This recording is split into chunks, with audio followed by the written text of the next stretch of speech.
Evening, sir.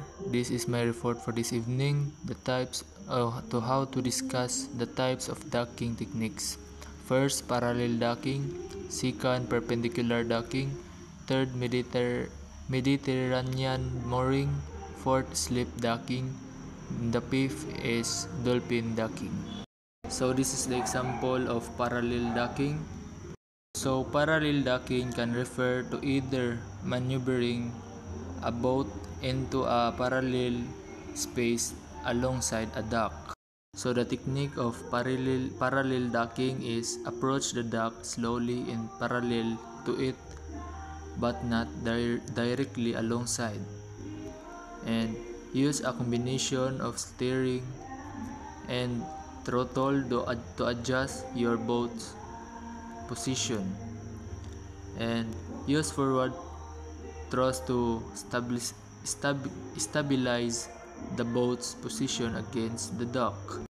So the second is perpendicular docking. This is the example of perpendicular docking. The perpendicular docking is a boat maneuver where a vessel approach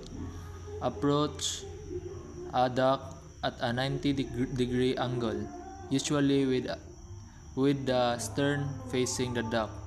So approach the dock, come in at 90-degree angle with your stern facing the dock, approach very slowly using minimal throttle or just letting the boat drift. So the third is Mediterranean mooring.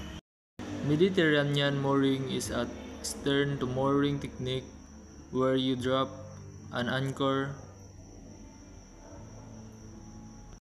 at in front of the desired spot, then slowly reverse the boat toward the quay while paying out anchor chain. So the fourth is slip docking. This is the example of slip docking. Slip docking is the process of maneuvering a boat into a three-sided protected space called a boat slip for mooring.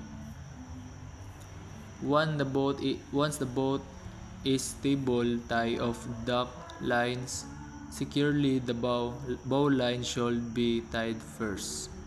And the last is dolphin docking. This is the example of dolphin docking. Dolphin docking can refer to two